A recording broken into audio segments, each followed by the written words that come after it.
నేను ఈరోజు ఢిల్లీలో ఎస్టీ కమిషన్ దగ్గర ఉన్నా. ఈరోజు ఎస్టీ కమిషన్ మెంబర్ అయినటువంటి ఆశా లక్డా గారిని కలిశాను. వాల్మీకుల్ని ఎస్టీలో చేర్చడం అన్న అంశం మీద సుదీర్ఘంగా చర్చించడం జరిగింది.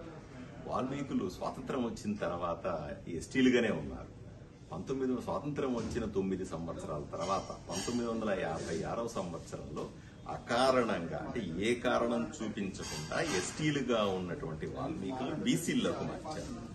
దేశవ్యాప్తంగా 10 కోట్ల మంది వాల్మీకులు ఉంటే ఉత్తర భారతదేశంలో ఉన్న వాల్మీకులందరూ ఎస్సీలుగాను, దక్షిణ భారతదేశంలో ఉన్న వాల్మీకులందరూ ఎస్టీలుగాను ఉన్నారు. కానీ ఆంధ్రప్రదేశ్లో ఉన్న 13 జిల్లాల్లో కూడా 8 జిల్లాల్లో ఎస్టీలుగా ఉంటే కేవలం రాయలసీమలో ఉన్నటువంటి 25-30 లక్షల మంది మాత్రమే బీసీలుగా ఉండడం చాలా దారుణమైన విషయమని వారికి చెప్పాను. ఇంతకుముందు ప్రభుత్వాలు కూడా 2 సార్లు అసెంబ్లీలో తీర్మానం చేసినాయి, వాల్మీకుల్ని ఎస్టీలో పునరుద్ధరించాలా, అంటే కొత్తగా ఇవ్వడం కాదు, ఉన్న ఎస్టీలుగా వీళ్ళని పునరుద్ధరించాలా అనే విషయాన్ని చెప్పినాయి. కానీ అది ఎక్కడో వచ్చి ఫైల్ ఆగిపోతున్నాయి.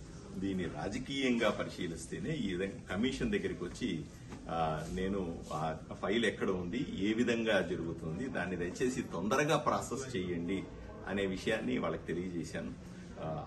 మేడం ఆశా గారు కూడా నాకు హామీ ఇచ్చినారు, ఆ ఫైల్ ఎక్కడుందో కనుక్కుంటానని చెప్పినారు. దానికి సంబంధించిన పనులు కూడా వీళ్ళని తొందరగా చేస్తామన్నారు. రాష్ట్ర ప్రభుత్వాన్ని కూడా ఒకసారి సంప్రదిస్తామన్నారు. అవసరమైతే కమిషన్, ట్రైబల్ కమిషన్ వాళ్ళు వచ్చి ఆంధ్రప్రదేశ్లో కూడా ఒకసారి విజిట్ చేసి అక్కడ ఉన్నటువంటి వాల్మీకుల, రాయలసీమలో ఉన్నటువంటి వాల్మీకుల పేదరికాన్ని, వాళ్ళ స్థితిగతులను కూడా తెలుసుకుంటాము అని నాకు హామీ ఇచ్చినారు.